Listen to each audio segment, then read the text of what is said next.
Vamos falar um pouquinho sobre o intercâmbio divino. Vamos falar sobre o intercâmbio divino. De que maneira, de que forma, em qual intensidade o Senhor Jesus assume, toma o nosso lugar. Quais são os benefícios que nós experimentamos por Jesus ter tomado os prejuízos que nós merecíamos. Quais são os benefícios que nós experimentamos por Jesus ter assumido os prejuízos que nós merecíamos.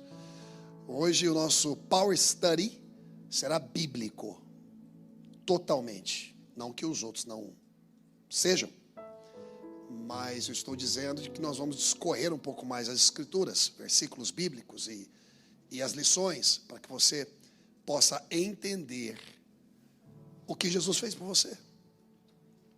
Na medida que nós passamos a nos aprofundar no entendimento do que Jesus fez, a gente fica com mais constrangimento em ofendê-lo. A gente fica mais constrangido em pecar. Essa é a verdade. Como é que eu posso ofender o meu Senhor depois de tudo que Ele fez por mim?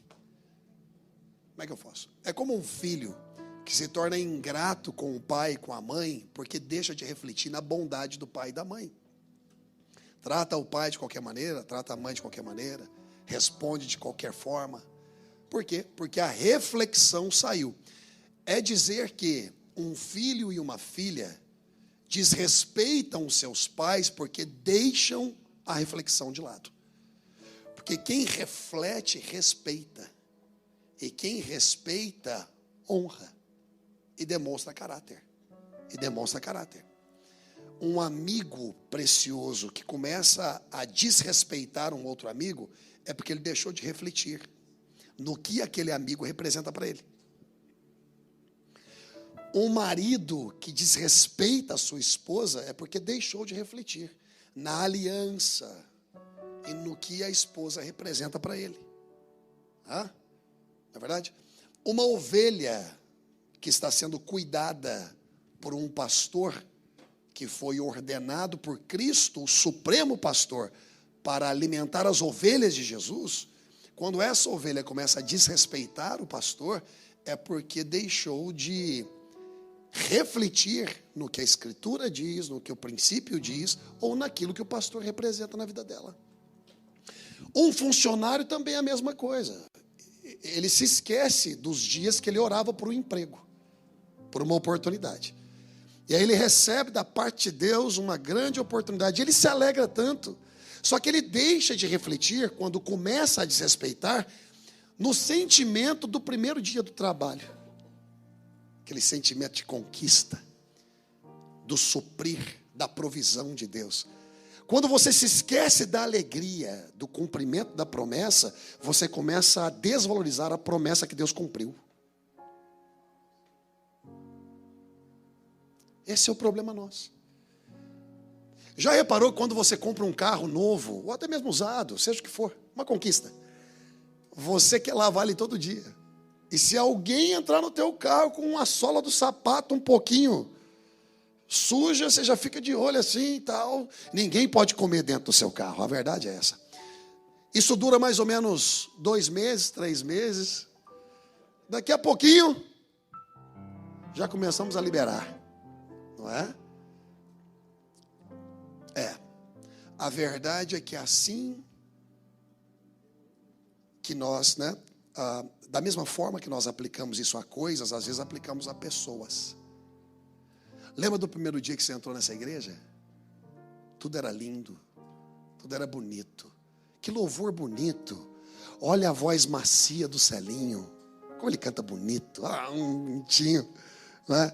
Nossa, que louvor maravilhoso. Olha o pastor, não é legal, né? Ele é meio diferente. Olha o Sandrinho, que lindo, fofo. Como ele toca bonito. Nossa. muito bonito, né? Aí, nossa, olha a igreja, olha o telão. Aí você começa a elogiar, não, rapaz, depois de 3 meses você já começa a olhar assim, defeito para cá, defeito para lá. Pastor, não é bem assim, não. E estou achando que o Celinho está um pouquinho exagerando. É assim. É assim. Nós somos assim. E nós temos que tomar cuidado com isso. Tratamos o evangelho da mesma forma. Tratamos o nosso Senhor da mesma forma. Nos acostumamos com aquilo que jamais deveríamos nos acostumar. Tratamos o nosso Deus como se fosse um amiguinho da escola. Tratamos o nosso Senhor como se fosse obrigação dele ter feito o que fez. E obrigação dele responder às nossas orações de acordo com as nossas agonias diárias e constantes. Nosso emocional acaba sendo deteriorado por causa do nível de insatisfação que a gente vai depositando. E com isso, já não valorizamos mais nada. Só colocamos preço. O que eu preciso para ter aquilo? E aí colocamos todo o fundamento no nosso trabalho e na conquista do papel para conquistar aquilo que vai nos dar prazer. E nos esquecemos do que tem valor. Abandonamos família por causa disso. Abandonamos verdadeiros amigos por causa disso. Abandonamos princípios por causa disso. Abandonamos a comunhão da igreja por causa disso. E quer saber de uma coisa? O discurso para mim mais vazio que existe é aquela pessoa que diz assim: eu me distanciei da igreja, eu não vou na igreja, mas eu nunca me distanciei de Deus. Será? Na boa, será? Porque lá o escritor aos Hebreus vai dizer: não deixem de congregar. Principalmente porque o dia está chegando. É na congregação dos santos que a riqueza se estabelece. É uma palavra dessa plataforma, baixa inspiração do Espírito Santo, que a sua vida muda. Que você deixa de tomar uma decisão que você estava prestes a tomar. De repente uma palavra te freia. E é Deus te abençoando.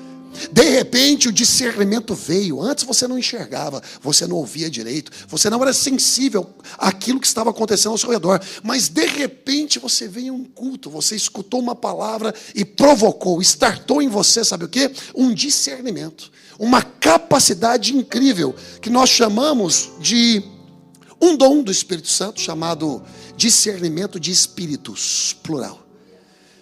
Ele te faz mordomo porque o conhecimento chegou e ele confia em você. E de repente você começa a entrar em lugares e a se encontrar com algumas pessoas e sentir e perceber qual é o espírito que está ali e o que ele causa. E aí você começa a, com melhor análise e critério, tomar decisões para a vida. Isso não é rico? Eu disse, isso não é rico? Você não vai encontrar isso em uma praça, em um shopping center. Deus pode falar contigo em qualquer lugar.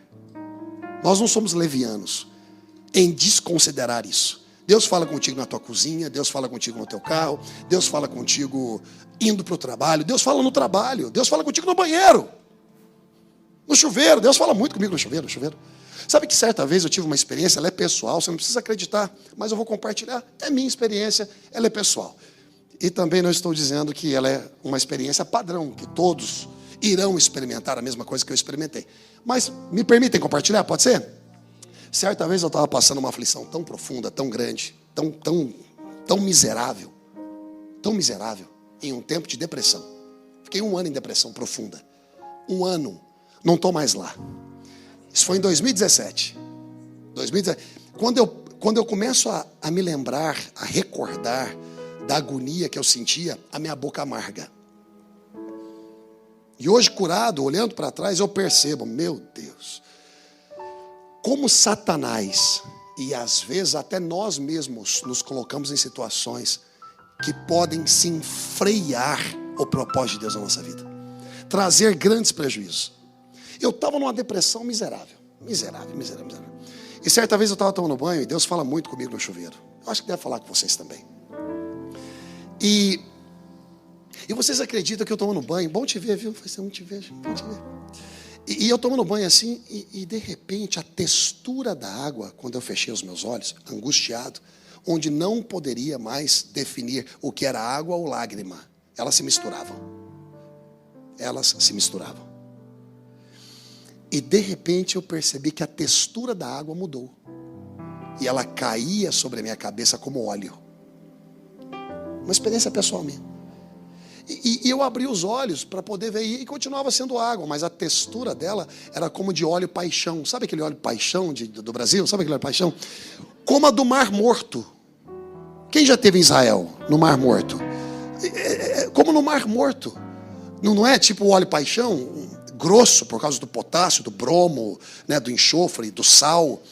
E eu olhei, era água, mas era óleo. E o Senhor falou comigo. E Ele disse, mesmo num tempo difícil, eu te unjo para superar. Isso não é lindo? E por que eu estou dizendo isso? Porque quando você começa a refletir na bondade de Deus, na capacidade de Deus em te arrancar de situações que você mesmo se inseriu, não tem como você se distanciar dos assuntos dele. Não tem como você não aplicar a sua gratidão, não só no fator discursivo, mas comportamental. Eu não quero só dizer a Deus, Senhor, muito obrigado. Na minha oração, quando eu for dormir, eu não quero só dizer, Senhor, muito obrigado. Na minha oração, quando eu estou agradecendo por um alimento, ou em uma oração pela manhã, ou dentro do carro. Não, eu não quero só liberar a Ele palavras. Eu quero também me comportar de forma a expressar a minha gratidão. E como é que eu expresso isso? Não só respeitando a palavra dele, porque quando eu desrespeito a palavra, eu não desrespeito só a palavra, eu desrespeito quem disse, eu desrespeito quem escreveu, eu desrespeito o autor da palavra. Quando alguém desrespeita uma orientação minha, não desrespeitou só a orientação, desrespeitou o orientador. Assim é. Então, quando eu observo a bondade de Deus, a mão graciosa de Deus, o favor de Deus atuando na minha vida, quantas vezes Ele já me liberou de situações que eu mesmo me aprisionei. Não era nem o diabo estava no cantinho ali, eu que perturbei minha vida. Quantas vezes Ele me levantou quando caído estava, quando Ele me resgatou, quando quebrado eu estava. Quantas vezes Ele me arrancou do lamaçal do pecado e me firmou na rocha da salvação. Quantas vezes Ele acalmou o meu coração agitado pelas ansiedades da vida e de um futuro que, embora eu tente dominá-lo, é Ele que me domina muitas vezes, até prejudicando o meu presente. Quantas vezes o meu Deus, Ele me socorreu. E como é que eu posso desrespeitá-lo? Eu não posso. Eu não tenho esse direito. Eu preciso observar a palavra dele, eu preciso honrar a palavra dele, eu preciso honrar o meu Deus. Eu preciso estar em um ambiente onde a palavra dele é honrada. Eu preciso ter relacionamentos onde o meu Deus é honrado naquele relacionamento. Eu preciso frequentar ambientes onde o meu Deus é glorificado naqueles ambientes. Eu preciso viver para ele e por ele. Agora, nós vamos rapidamente observar o intercâmbio divino. Eu não vou me deter muito. Vou passar as lições dos intercâmbios, vou ler a Escritura para suportar as lições, e assim a própria Bíblia vai nos instruindo. Não tem nenhum porquê eu ficar parando. Sabe que normalmente, no Power Study, ou até no culto de domingo, a gente traz a mensagem, joga o coração, e ainda tem alguns pontos, né, para fluir dentro daquilo que a gente está entregando. Hoje eu acho que o ponto é a própria palavra. A lição é a própria palavra. É a própria Escritura. Vamos lá. Número 1, o intercâmbio divino. O que é? Jesus tomando o seu lugar e você assumindo o lugar de Jesus. Esse é o intercâmbio. Eu assumo o seu lugar, Lucas, e você assume o meu. Eu sofro o que você deveria sofrer e você recebe aquilo que eu deveria receber. Intercâmbio divino, ok? Número 1, Jesus se fez pecado para que pudéssemos ser justos. Jesus se fez pecado para que pudéssemos ser justos. Então eu não me estendo diante dos homens, eu não me estendo diante de principados e potestades, eu não me estendo diante do meu próprio Deus como um pecador, eu me estendo como um justo. Mas AP, como é que é esse negócio? Porque nós somos pecadores. Não, nós não somos pecadores. Nós somos santos e justos que comportamentalmente pecamos.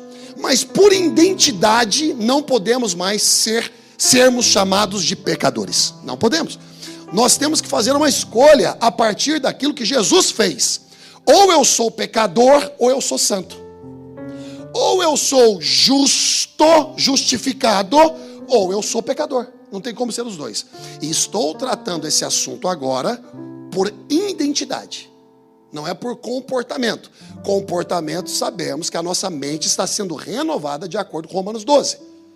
E essa renovação de entendimento é Deus, através do Espírito Santo, nos ensinando a nos comportar de acordo com aquilo que Ele nos fez ser.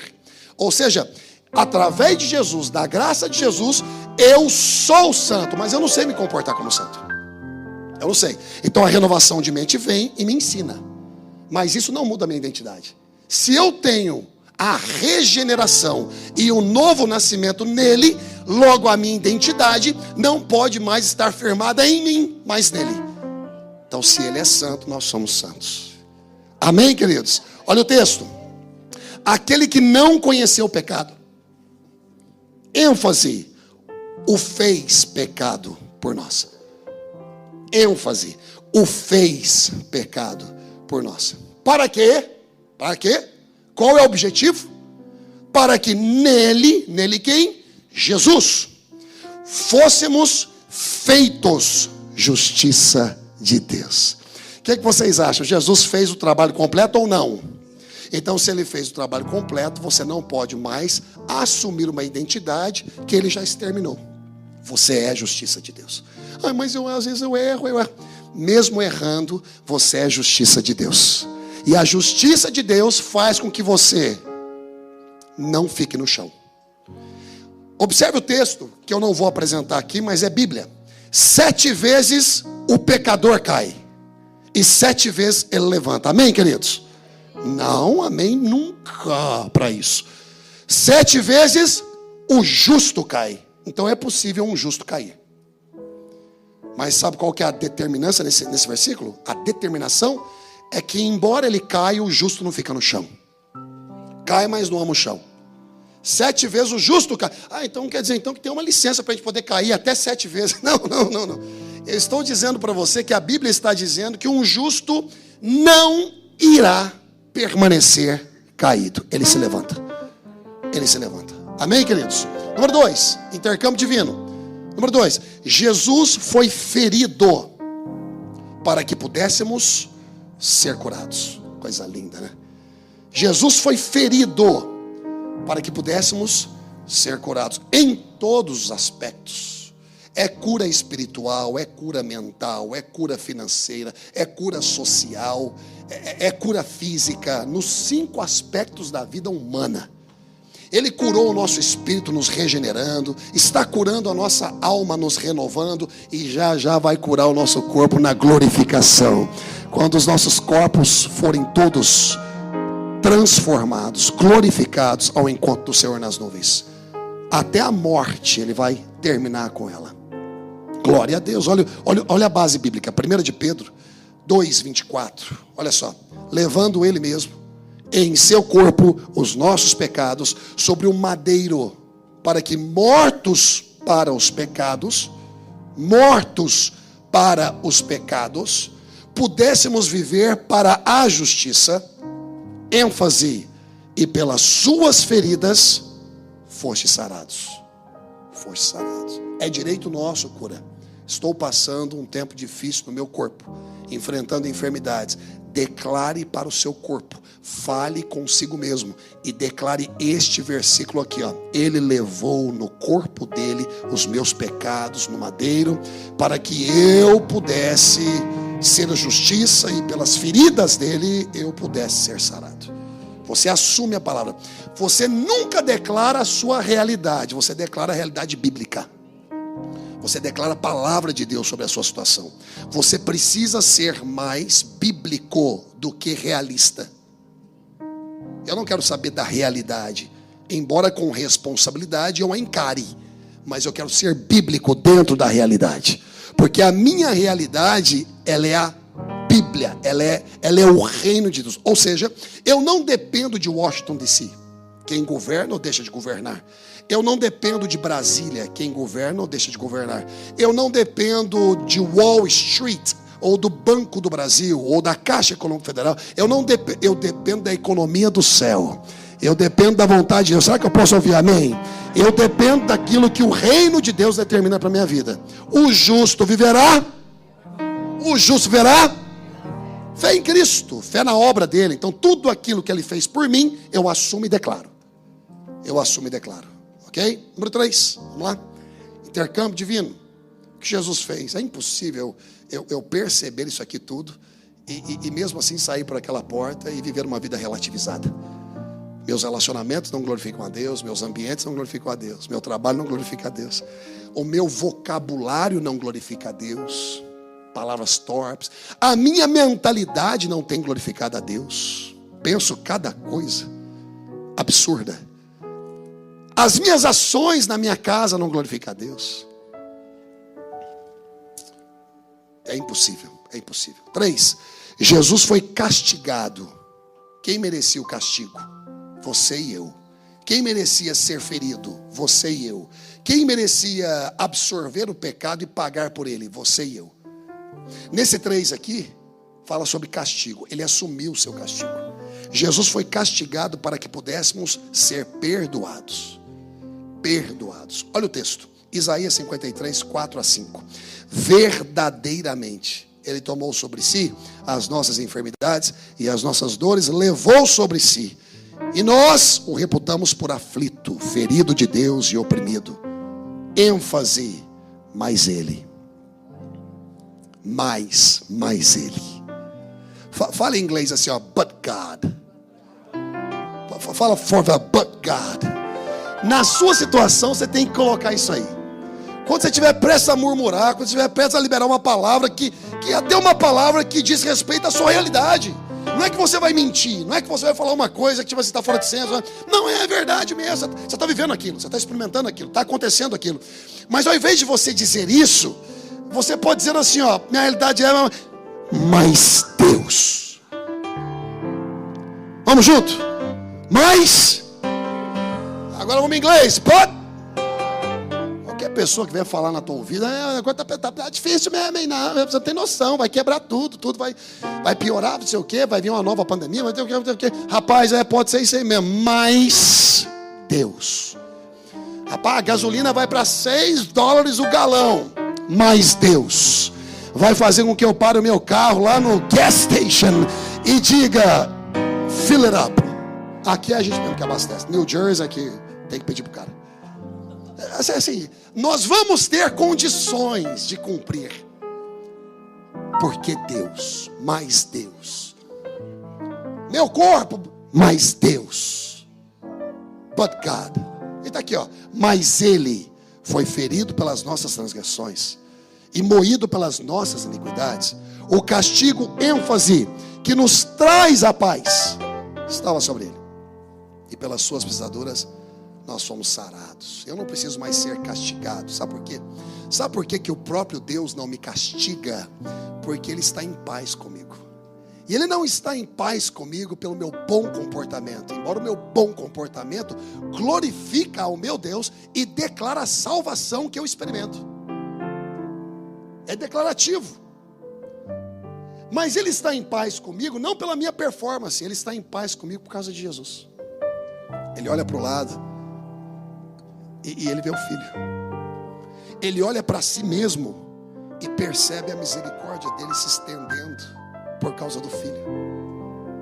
Ele olha para a cruz e vê que em Jesus, na cruz, a humanidade está representada. E aqui em cima ele olha e vê que a humanidade está representada completamente glorificada, assentada em lugares celestiais.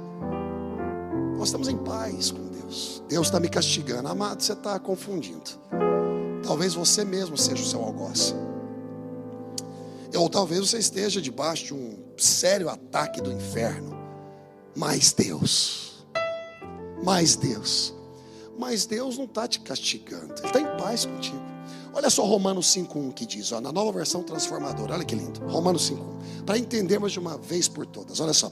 Portanto, uma vez que pela fé fomos declarados justos. Declarados justos.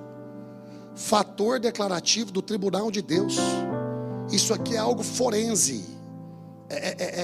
Acabou. O juiz declarou. Quem tem o comando declarou. E o que ele declarou? Que nós somos justos. E por causa dessa declaração, devido ao que Jesus fez, temos paz com Deus. Por causa daquilo que Jesus Cristo, nosso Senhor, fez por nós. A Escritura é clara. Por que tem um monte de gente que não caminha em paz? Porque não entende justificação. Eles não compreendem o que Jesus fez e o que nós herdamos através da obra de Jesus. Então, se eles cometem alguma falha, eles já logo pensam que se Jesus voltar agora, eles ficam. Se eles cometem alguma falha, eles já logo vão pensar que se Jesus voltar agora, eles não têm salvação. Então, um dia eles estão salvos, outro dia já não estão salvos. Porque salvação para eles é completamente determinada, essa salvação, pelo sentimento diário. Só que a sua salvação não depende de como você se sente. Ela é completamente concreta naquilo que Jesus fez, no comportamento de Jesus. Com isso, você pode caminhar em paz. Você pode caminhar em paz. Nós somos as ferramentas que tiram a nossa própria paz. Nós nos condenamos, nós nos culpamos, nós nos inferiorizamos. Eu não sou bom o suficiente, eu sou isso, eu sou aquilo. Não, estou condenado mesmo. Só pode ser maldição na minha família. Só pode ser maldição na minha família. Com a minha mãe foi assim, com meu pai foi assim, não sei o que, vai ser assim comigo também, não sei o que. E aí você vai trazendo um monte de pensamento que não tem nada a ver com a Bíblia, não tem nada a ver com a palavra. E ao invés de buscar mentores que entendem a palavra para te auxiliar, você começa a se convencer das deduções que você está tendo mediante os seus sentimentos. Tem gente que está tão convicto na dedução que tem, que coloca a vida em perigo. Gente que fala o que nunca experimentou, mas fala com tanta convicção e fala por dedução, porque nunca experimentou. Gente, quando você experimenta a Escritura, quando você experimenta o ensino, quando você experimenta o Evangelho, mesmo que você cometa algumas falhas, não tem como você se convencer diferente daquilo que você já está convencido, que a palavra te convenceu. Muito pelo contrário, você vai assim: vacilei, errei, eu conheço, voltarei, consertarei, porque já sei que perdoado estou e justificado também. Eu não posso ficar aqui. Filho pródigo volta para o pai, ele não volta para casa. Ninguém volta para lugares, as pessoas voltam para pessoas. O filho pródigo nunca voltou para casa, ele voltou para o pai. Pessoas voltam para pessoas. Pessoas não. Se um marido voltar para casa, daqui a pouquinho ele sai de casa. Ele não pode voltar para casa em nome do matrimônio. Ele não pode voltar para casa por causa dos filhos. Ele não pode voltar para... Não, ele tem que voltar para a esposa, ele tem que voltar para a pessoa. Porque quando você volta para a pessoa de uma forma pura e íntegra, tudo que diz respeito àquela volta vai ser restaurado. Mas quando você volta por causa de uma suposta responsabilidade, daqui a pouquinho você abandona novamente. Nunca volte para coisas. Volte para pessoas. Nunca venha para a igreja, instituição ou templo. Venha para Jesus. Venha para a palavra. Venha para o ensino. Venha para o coração do Pai. É por isso que programas estão tornando pessoas cada vez mais viciadas neles. Pessoas estão dependentes de programas para então serem atraídas, entre aspas, a Deus. Não é mais palavra que está atraindo as pessoas a Deus, são programas. Aí quando o programa deixa de existir, parece que a igreja perdeu a visão. Não, a visão sempre foi a Bíblia. O restante é envelopamento. Meios para poder pegar a atenção de um povo distraído. Gente que ama a Bíblia, como vocês. gente que ama a palavra como vocês, gente que valoriza o evangelho como vocês, não precisa de nenhum programa. E se as luzes todas se acendessem, agora acenda a luz, João, acende a luz, tudo, acende tudo, João, vamos, acende. Aí, ó, mesmo com luz branca, tá tudo bem. E se o telão não tivesse aqui, tá tudo bem. E se não houvesse o teclado, deixa eu te tocar, Sandrinho. Se não tivesse o teclado, tá tudo bem. E quem sabe não existisse microfone, tá tudo bem também. E se não tivesse plataforma, estamos aqui embaixo conversando. Mas conversando do quê? Daquilo que não pode faltar nesse culto aqui. O que não pode faltar? Jesus. A Bíblia.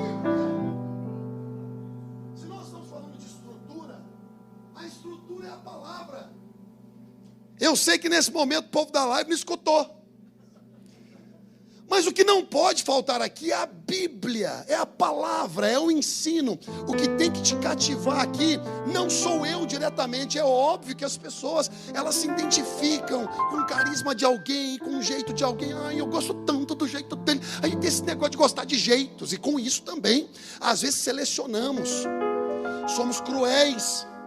Aplicamos o elemento da comparação, que é cruel. Ah, esse não é igual aquele não é igual aquele. Fica um negócio infantilizado, sabe? Só contemplando a emoção da pessoa. Meu amigo, diante da palavra, toda a emoção cai por terra.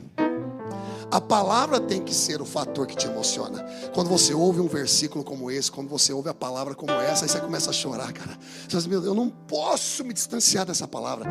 Então não importa a luz, pode apagar, fica bonitinho apagar. Não importa a luz. Isso aqui tudo é apenas uma estética. Aí que bonitinho, ó, estética. Melhor para a câmera. E por que a parede preta? É porque os cabos pretos desaparecem. E por que esse telão? Porque o telão é bonito, a gente pode ter, tá tudo bem, vamos ter, facilita a pedagogia, facilita a didática. É a palavra que não pode faltar. Porque lá no teu carro você não tem telão, você não tem programa. Lá no teu carro é você e Deus. Na sua agonia da sua casa, que você está orando a Deus e passando o que você está passando, sabe, na agonia financeira, lá não tem estrutura e programa de igreja, às vezes nem pastor tem para ligar. É você e Deus, é a palavra. Sabe o que você tem que ativar lá? É a palavra que está dentro de você. A pergunta seria: o que está dentro de você?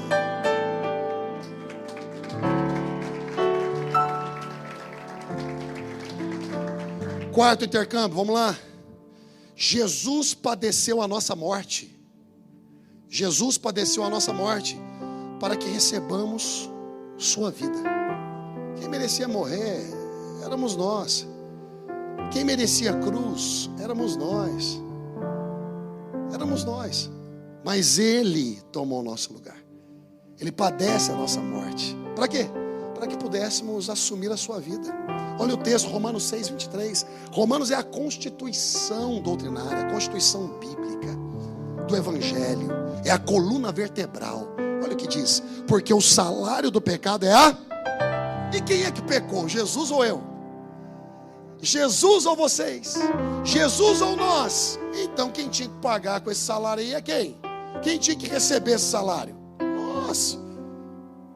Porque o salário do pecado é a morte, mas o dom gratuito é presente, a dádiva de graça. O presente que é dado gratuitamente, o dom gratuito de Deus é a vida eterna por Cristo Jesus. Tudo em Cristo. Gente, a parada é ser cristocêntrico. Cristocêntrico. Eu não me incomodo de ninguém aqui se inspirar com os pregadores da atualidade. Pregadores famosos, pregadores inteligentíssimos, pregadores ungidos, homens de Deus, mulheres de Deus. Eu não me importo com alguns de vocês aqui contratando mentores e ouvindo pessoas com capacidade intelectual para também ajudarem vocês nos negócios, no empreendimento, na gestão da emoção, no psique, seja o que for. Eu não me incomodo com nada disso, em absoluto. Em absoluto. Você só não pode deixar de fazer uma coisa. Você não pode deixar de valorizar a palavra. Você não pode deixar de valorizar quem prega para você todo dia. Porque se porventura o seu coração parar de bater, quem vai fazer o seu funeral sou eu.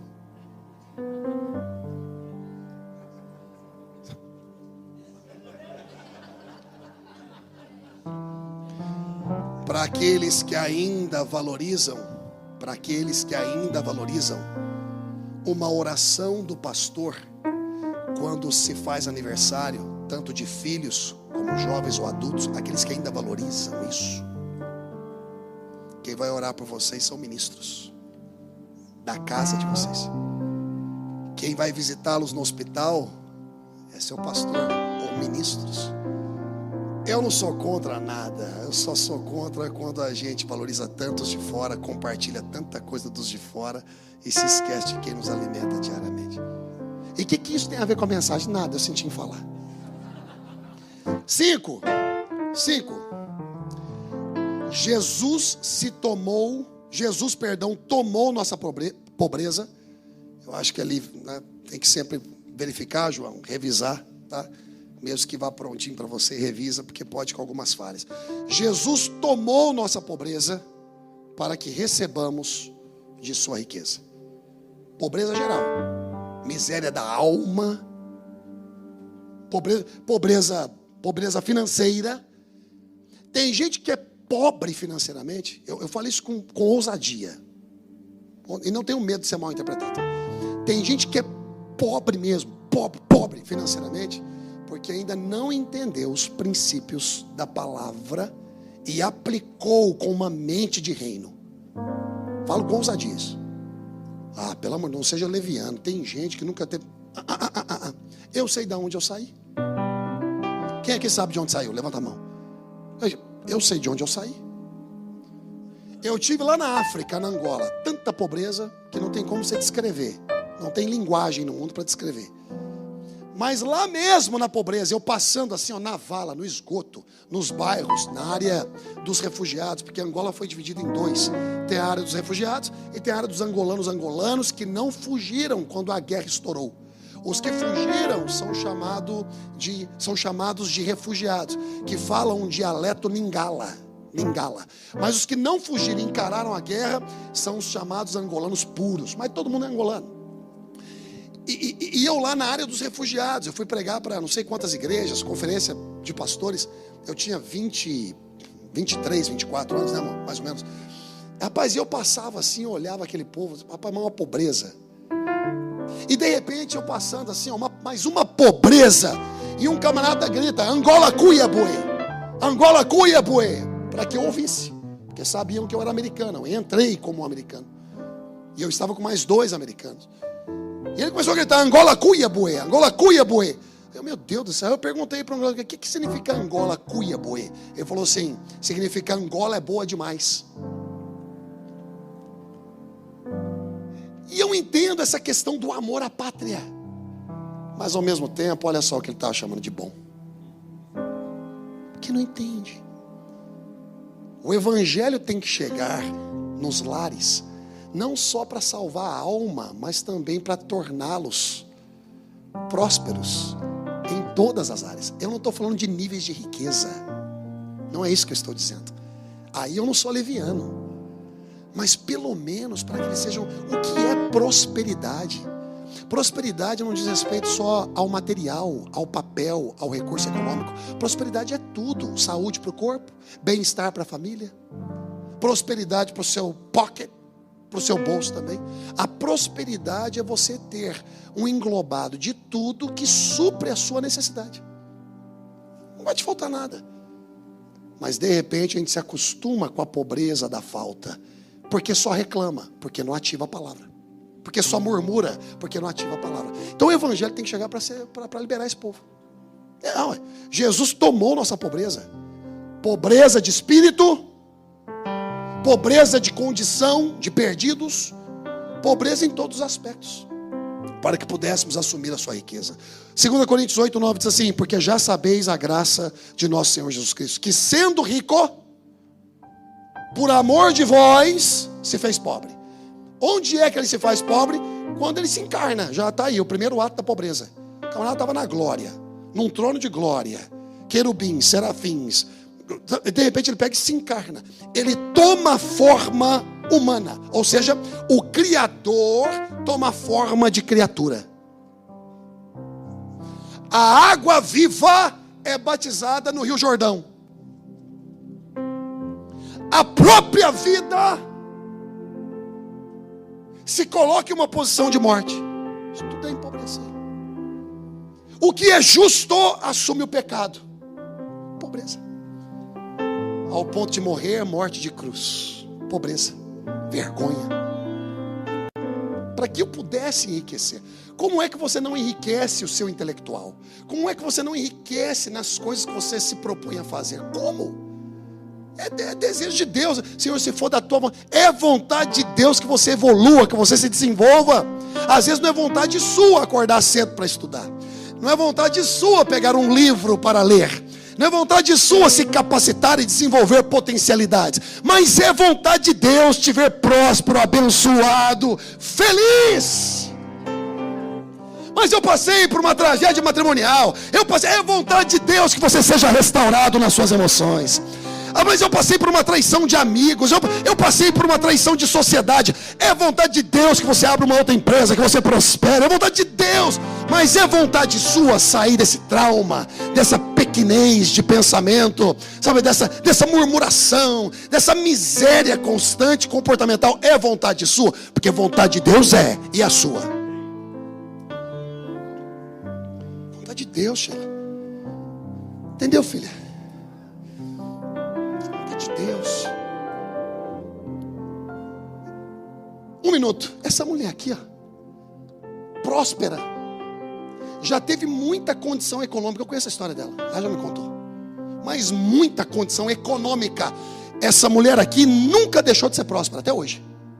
Porque a prosperidade dela não está a um nível econômico, mas sim a capacidade dela de superação, a resiliência, de começar de novo, entendeu?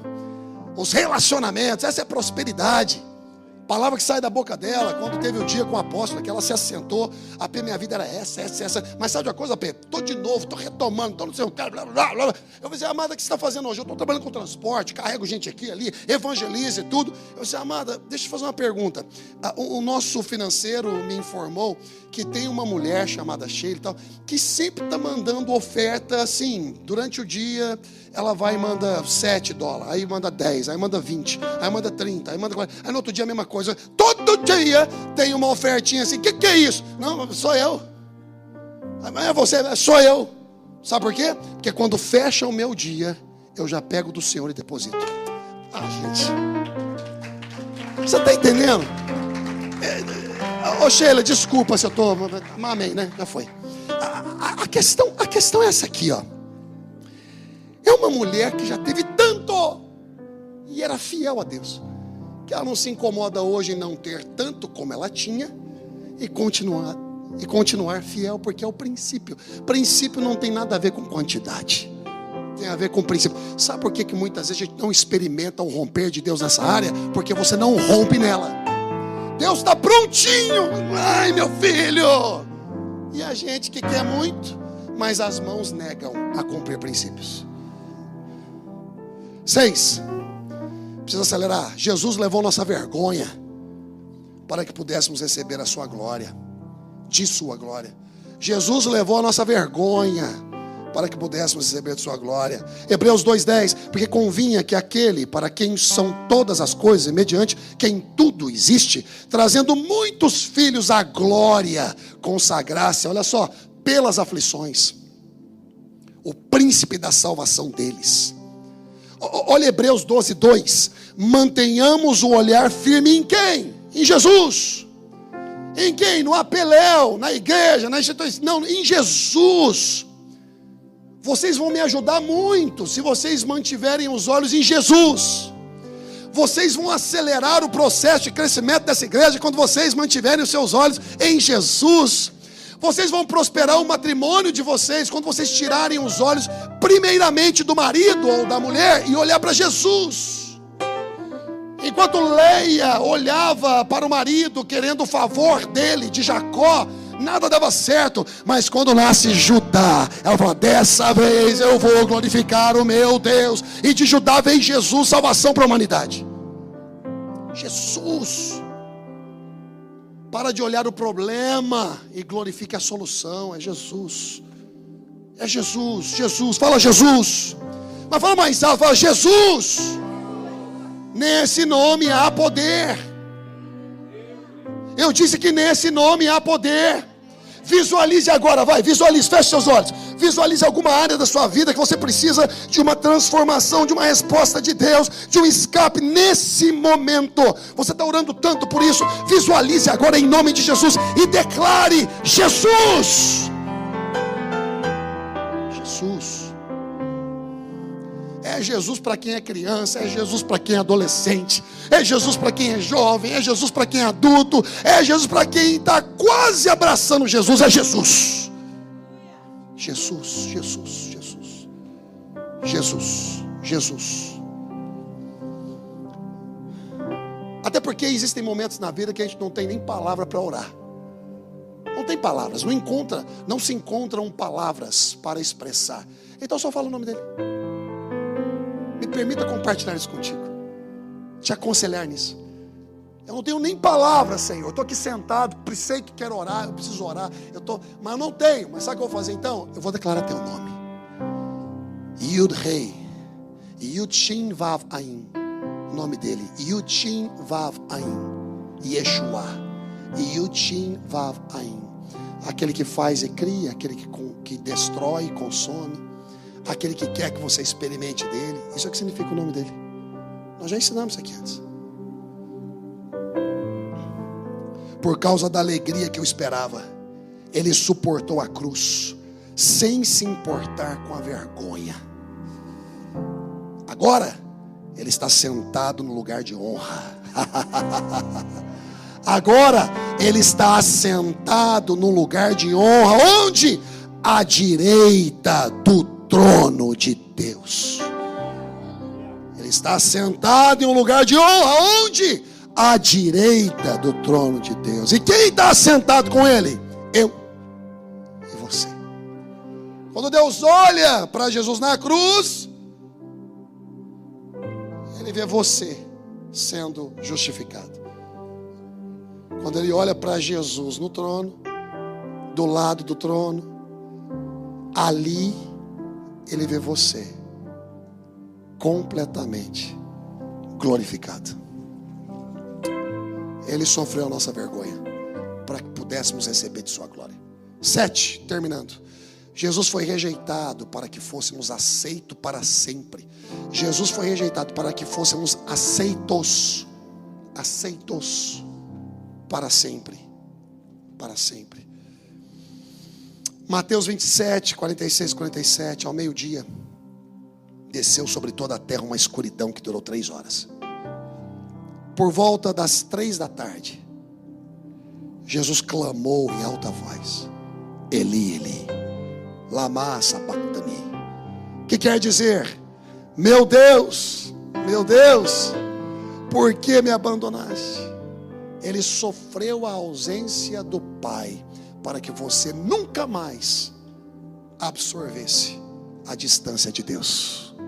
Ele é a ponte que anula a distância entre eu e Deus. Jesus.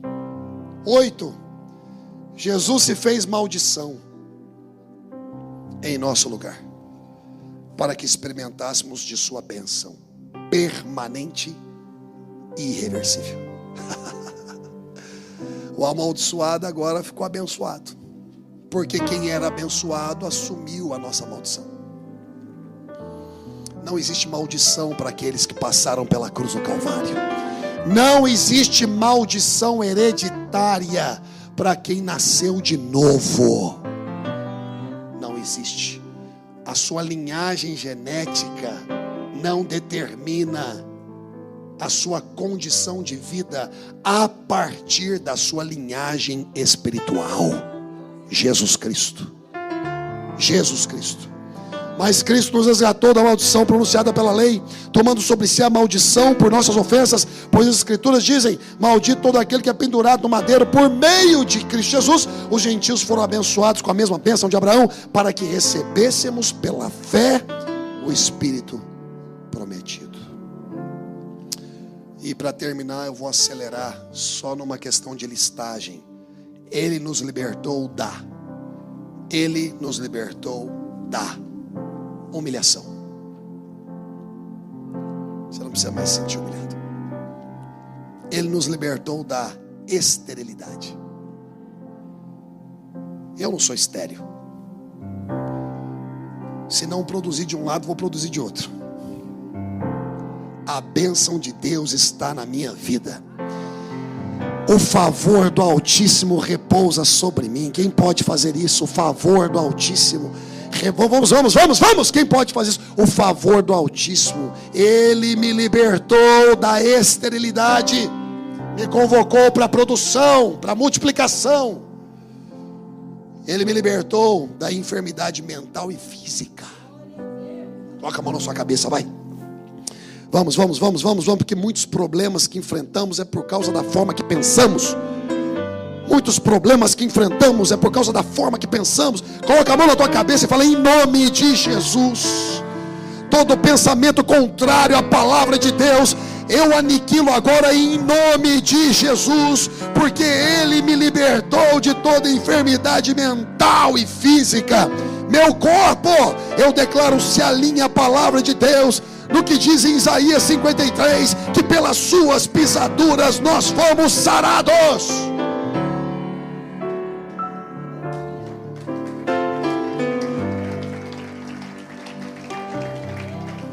Ele nos libertou da desintegração familiar. É tanto divórcio, é tanta contenda, tantos filhos abandonando pais, pais abandonando filhos. É tanta situação, é tanta miséria. Não! Declare a palavra de Deus sobre a sua casa, meu amado. Declare a palavra de Deus sobre o seu lar, sobre o seu matrimônio. Declare Jesus sobre os seus relacionamentos. Ele nos libertou da pobreza. Para de pensar como pobre. Se capacite, desenvolva potencialidades, acredite em você, acredite nas características que Deus te deu. Você não precisa ser igual ao outro. Se descubra, melhore o vocabulário, melhore o comportamento, melhore a forma de vestir, melhore a sua postura. Tudo começa na postura. Ele te libertou da derrota. Às vezes experimentamos algumas, mas não ficamos nela não, amados. Não. Faz assim com a mãozinha assim, o dedinho assim. Não. Faz na cara do irmão aí que está meio com a cara fechada. Faz não. É como diz a palavra lá, pode até estar tribulado, mas não vencido. Não, estou em pé. Estamos de pé. Umas guerrinhas por aí, umas guerrinhas, mas estamos de pé. Até aqui tem nos ajudado o Senhor e continuará. E uso as palavras de Jó: eu sei que por fim o meu Redentor se levantará. Ele nos libertou da opressão, do fracasso. E principalmente nos libertou da ideia da rejeição de Deus. Deus não te rejeitou porque você se auto-rejeitou. Deus não te rejeitou porque você cometeu um pecado. Muito pelo contrário. Quando Adão e Eva cometeram o que cometeram no jardim do Éden, Deus correu para eles e não deles.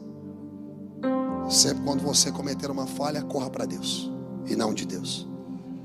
Hoje somos, para terminar, vamos lá. Hoje somos perdoados, aceitos, justificados, santificados, ricos, caminhamos de glória em glória, curados, vivificados, redimidos, filhos do Deus Altíssimo, família de Deus, amados de Deus e herdeiros do Criador, herdeiros de Deus.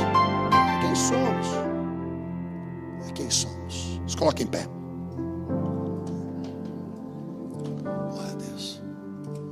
Glória a Deus. Não se distraia, se coloque em pé e coloque as duas mãos para o alto, vamos. E dê a Ele a melhor adoração, pelo menos por 30 segundos, vai. Levante as suas duas mãos para o alto, vai. Duas mãos para o alto e dê a Ele a melhor adoração, o melhor júbilo que você possa dar, vai.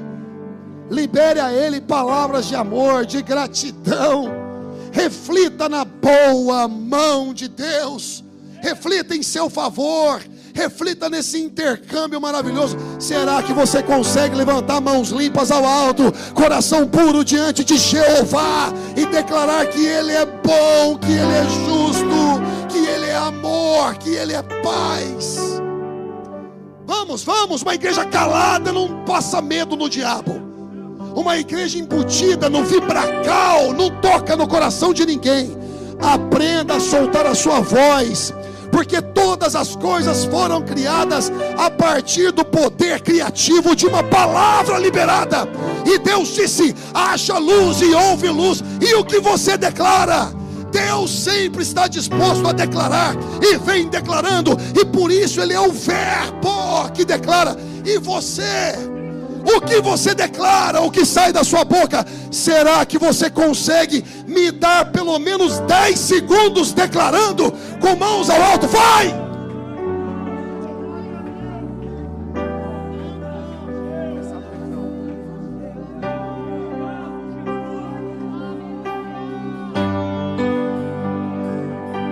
E nessa atmosfera, eu quero saber quem está precisando aqui de cura divina no corpo, na alma, na mente. Você vem em minha direção agora mesmo. Existe um intercâmbio para você. Saia do seu lugar e vem aqui. Eu quero impor as mãos sobre a sua vida, seja qual for a enfermidade. Nós vamos declarar em nome de Jesus cura sobre você. Sai agora e vem. Cura sobre o seu corpo físico. Vamos, ministros, vamos orar por essas pessoas. Cura nas emoções. Tem gente aqui meio derrubada emocionalmente. Nós vamos declarar cura em nome de Jesus. Em nome de Jesus. Venham, se espalhem aqui, tem espaço aqui, venha. Vamos, pastores, vamos orar por eles. Vamos, pastores.